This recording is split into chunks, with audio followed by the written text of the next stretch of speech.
You ask Tiger to solve. This deals with linear equations with one unknown. The final result is x equals 5/2. Let's solve it step by step. Group all x terms on the left side of the equation. Add 2x to both sides. Group like terms. Simplify the arithmetic.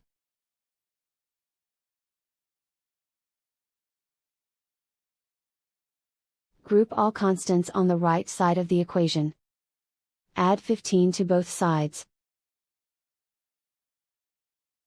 Simplify the arithmetic.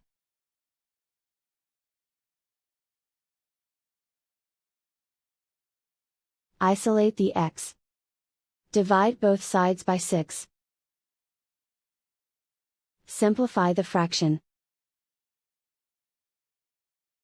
Find the greatest common factor of the numerator and denominator. Factor out and cancel the greatest common factor. And so the final result is x equals 5/2.